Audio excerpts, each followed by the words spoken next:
Mind care international வழங்கும் மற்றும் ஒரு வீடியோவில் உண்டாக்க சந்திப்பதில் மகிழ்ச்சி. பல பேரண்ட்ஸ் என்னிடம் கேட்டிருந்தாங்க முக்கியமான ஒரு கேள்வி. செகண்ட் பேபி பிறந்த பிறகு ஃபர்ஸ்ட் சைல்டு ஏன் ரொம்ப ஸ்டபர்னாக அரகண்டாக பொசசிவ் மாதிரி நடந்துக்கிறாங்க, சில சமயம் இருவருமே ரொம்ப ஃபைட் பண்ணுறாங்க, இது ஏன் அப்படின்னு. இன்று அதுக்கான சைக்காலஜிக்கல் ரீசன் என்ன, பேரண்ட்ஸ் செய்யும் காமன் மிஸ்டேக்ஸ் என்ன, எப்படி நல்ல சிபிலிங் பாண்ட்ஸை உருவாக்கலாம் அப்படிங்கிறத பற்றி பார்க்கலாம். ரெண்டாவது சைல்டு வந்த பிறகு ஃபர்ஸ்ட் சைல்டுக்கு வாழ்க்கை முழுக்க மாற்றம். பிறந்த நாளில் இருந்து அவங்க உங்கள் அன்பையும் கவனமும் 100% பெற்றிருந்தாங்க. ஆனால் புதிய பேபி வந்த பிறகு சடன்லி அந்த லவ் அண்ட் அட்டென்ஷன் வந்து ஷேர் செய்யப்பட வேண்டியுள்ளது. அது கண்கூடாக பார்க்குறாங்க. அவங்களோட மனசில் ஒரு டவுட் வருது, இன்செக்யூரிட்டி வருது. அம்மா அப்பா இனிமே பாப்பாவையே அதிகம் லவ் பண்ணுறாங்களோ, என்ன லவ் பண்ணலையோ அப்படிங்கிறதுனால தான் அவங்க ரொம்ப ஸ்டபர்னாக ஆங்கராக பாசிட்டிவ்னஸாக நடந்துக்கிறாங்க. இது வந்து மிஸ்பிஹேவியர் கிடையாது, அவங்க ரொம்ப நோட்டியும் இல்லை, பேடும் இல்லை. ஆக்சுவலி இது ஒரு இமோஷனல் க்ரை தான். To you still love me the same அப்படி என்று கேட்குறது தான் அவங்க அந்த மாதிரி வெளிக்காட்டுறாங்க. உண்மையிலேயே நாம் திங்க் பண்ண வேண்டிய அடுத்த விஷயந்தான், இந்த ஃபர்ஸ்ட் சைல்டுக்கு ரொம்ப கவனம் இந்த சந்தர்ப்பத்தில் தான் தேவைப்படுது. பேரண்ட்ஸ் வந்து நினைவில் வச்சுக்கொள்ள வேண்டிய முக்கியமான விஷயம் என்னன்னா, once new born arrives actually more attention வந்து ஃபர்ஸ்ட் சைல்டுக்கு நம்ம கொடுக்கணும். ஏன்னா நியூ பார்னுக்கு என்ன கவனிக்கப்படலை என்ற உணர்வு வந்து முதல் சைல்டை விட இருக்காது. பட் எல்டர் சைல்டுக்கு எப்படின்னா அது மிக ஆழமாக இருக்கும். அவர் தெளிவாக அப்சர்வ் பண்ணுவார், அம்மா எந்தளவு தூரம் என்னை வந்து கேர் பண்ணுறா, அப்பா எந்தளவு தூரம் கேர் பண்ணுறா, பாப்பாவை எந்தளவு தூரம் கேர் பண்ணுறாங்க அப்படிங்கிற விஷயம் அவருக்கு ரொம்ப தெளிவாக வந்து அப்சர்வ் பண்ணக்கூடியதாக இருக்கும். ஸோ அவங்களுக்குள்ள ஒரு இமோஷனல் இம்பேலன்ஸ் உருவாகுது. அவங்க நியூ பேபியை அதனால் ஈஸியாக அக்செப்ட் பண்ண முடியாத ஒரு சிச்சுவேஷனுக்கு தள்ளப்படுறாங்க. ஸோ இந்த சந்தர்ப்பத்தில் பேரண்ட்ஸும் என்ன பண்ணுறாங்கன்னா, சில காமன் மிஸ்டேக்ஸில் வந்து விடுறாங்க. ஸ்பெஷலி வந்து கம்பேர் பண்ணுறது.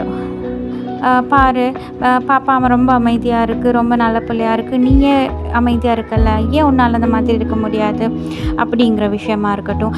இல்லை ஒரு சண்டையோ ஏதாவது பிரச்சனையோ வந்தாலும் எல்டர் சைல்டு தான் ரொம்ப நாம் ஸ்கால் பண்ணுவோம், ஏசுவோம், திட்டுவோம். பேபிக்கு வந்து ஒரு எக்ஸ்கியூஸ் கொடுப்போம், அவங்க ரொம்ப சின்ன பிள்ளை அப்படிங்கிறது இல்லை. அதே நேரம் முழு டைமும் நியூ பார்னுங்கிறதால நாம் அவங்க கூடயே ரொம்ப ஸ்பெண்ட் பண்ணுவோம். எல்டர் சைல்டுக்கு முழு டைமையும் கொடுக்கறதுக்கு முடியாமல் போகுது. ஸோ இது கூட அவங்க பார்வையில் ரொம்ப எஃபெக்ட் பண்ணுறதா அமையும். அடுத்து வந்து எல்டர் சைல்டை வந்து நாங்கள் ரொம்ப ப்ரெஷர் பண்ணுவோம், நீ பெரியவன் தானே, நீ தான் ஷேர் பண்ணணும், நீ தான் விட்டு கொடுக்கணும். இதெல்லாம் ஃபர்ஸ்ட் சைல்டை வந்து நெக்லெக்ட் பண்ண மாதிரி ஃபீல் ஆகும். இந்த மாதிரியான நம்ம பிஹேவியர்ஸ் வந்து அந்த பிள்ளையிட மனதில் ரொம்ப ஆழமாக அம்மா அப்பா பற்றின எதிர்மறையான விஷயங்களையும் உணர்வுகளையும் ஏற்படுத்துகிறோம்.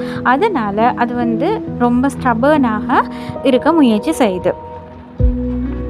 அதனுடைய கவலைகளை ரொம்ப ஆங்கராகவோ ஸ்டபர்னாகவோ வெளிக்காட்டுது. அப்படி என்ன நாம் பேரண்ட்ஸாக என்ன செய்யலாம் அப்படிங்கிற கேள்வி உங்களில் வரலாம். ஓகே, இப்போ நாம் முதல்ல என்ன செய்யணும்னா, ஃபீலிங்ஸை, அந்த குழந்தையினுடைய எல்டர் சைல்டுடைய ஃபீலிங்ஸை நாம் அக்னாலேஜ் பண்ணிக்கணும். பாப்பாவுக்கு அட்டென்ஷன் கொடுக்கும்போது உனக்கு கோபம் வருது, அது பரவாயில்லை, அம்மா அப்பா இன்னும் உன்னை ரொம்ப லவ் பண்ணிட்டு தான் இருக்கும் அப்படிங்கிறத புரிய வைக்கணும். டெய்லி ஒரு 15 to 30 minutes அந்த எல்டர் சைல்டுக்கான ஸ்பெஷல் டைமாக நாம் கொடுக்கணும். அதில் வந்து ஃபோனோ எனி டிஸ்ட்ராக்ஷனோ இருக்காமல் பார்த்துக்கணும். அதே நேரம் பேபி கேரில், ரெண்டாவது குழந்தையில கேரிங்கில் வந்து அந்த மூத்த குழந்தையும் கூட நம்ம இன்வால்வ் பண்ணிக்கலாம். அது ஸ்பெஷலாக பாப்பாவுக்கு ஒரு சாங் வந்து சொல்லுங்கள், அவங்க டைப்பர் எடுத்துகிட்டு வாங்க, அந்த மாதிரி பாப்பாவுடைய நாம் செய்கிற விடயங்களில் அவங்களையும் இன்வால்வ் பண்ணிக்கலாம். அடுத்து முக்கியமாக கவனிக்க வேண்டிய விடயம் என்னவென்றால் கம்பேரிசன். நம்ம எப்போவுமே குழந்தைங்களை 2 பேருக்கு இடையில் வந்து கம்பேர் பண்ணவே கூடாது. அந்த அவங்களுக்குரிய யுனிக்னஸான ப்ரைஸை வந்து கண்டிப்பாக கொடுக்கணும். அவங்களுக்கான யுனிக்னஸான லவ் அண்ட் இமோஷனல் கேரை வந்து கண்டிப்பாக கொடுக்கணும். அதே நேரம் மிஸ்பிஹேவியர் வந்தாலும் ஜென்டிலாக கரெக்ட் பண்ணணும். அவங்க சம்டைம் ஜெலஸாகவோ பேடாகவோ நடந்துக்கிட்டாலும் அது நாங்கள் லேபிள் பண்ணக்கூடாது. அவங்கள எப்போவுமே லவ்வோடையும் அரவணைப்போடையும் ஹேண்டில் பண்ண நம்ம சிப்ளிங் பாண்ட்ஸை எப்படி உருவாக்கலாம் அப்படிங்கிறத பற்றி பார்க்கலாம். இந்த பாண்டிங் உருவாகிறதுக்கு நாம் முதல்ல சான்சஸ் கொடுக்கணும். இருவருக்குமே சேர்ந்து simple team activities, drawing, story telling, games அப்படி கொடுக்கலாம். எல்டு சைல்டுக்கு பேபிக்குரிய சின்ன சின்ன விஷயங்கள் டீச் பண்ணுங்க அப்படின்னு சொல்கிறதால அவங்க ரொம்ப ப்ரௌடாக ஃபீல் பண்ணுவாங்க. எப்போவுமே இருவரையுமே ஈக்குவலியாக செலிப்ரேட் பண்ணுங்கள்.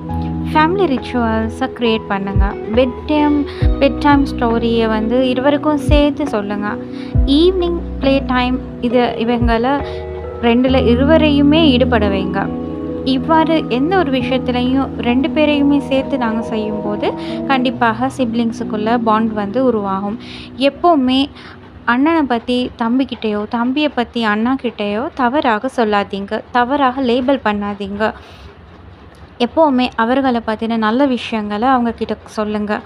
அவங்க மனசில் அண்ணா, தம்பி என்னுடையவங்க அப்படிங்கிற உணர்வை பதிவு செய்யுங்க.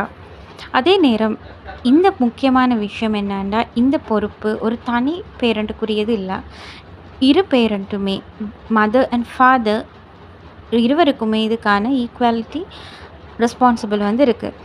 இருவரும் சேர்ந்து சப்போர்ட் பண்ணும்போது தான் ஃபர்ஸ்ட் சைல்டு இமோஷனலி ஸ்ட்ராங்காக வளர முடியும். அம்மா மட்டும் கவனம் கொடுத்து அப்பா பார்க்காம இருந்துட்டா கூட குழந்தை இம்பேலன்ஸாக ஃபீல் பண்ணுவாங்க. So both parents need to show love, time and assurance equally. So நினைவில் வச்சுக்கோங்க, ஃபர்ஸ்ட் சைல்டு பேடுன்னு நினைக்க வேணாம். அவங்க கேட்குற ஒரே ஒரு கேள்வி, do you still love me the same? ஸ்டார்டிங்கில் அவங்களுக்கு அதிக அட்டென்ஷன் கொடுத்ததால் இமோஷனல் பேலன்ஸ் அவங்கக்கிட்ட இல்லாமல் போனது. போத் பேரண்ட்ஸும் சேர்ந்து பேஷன்ஸாக, அன்பாக, அண்டர்ஸ்டாண்டாக இதை சரி செய்யும் போது லைஃப் லாங் பாண்டாக பெற்றோருக்கு மட்டுமல்ல அந்த குழந்தைக்கும் கூட இது ஒரு லைஃப் லாங் பாண்டாக மாற்றமடையும். மேலும் உங்கள் சந்தேகம்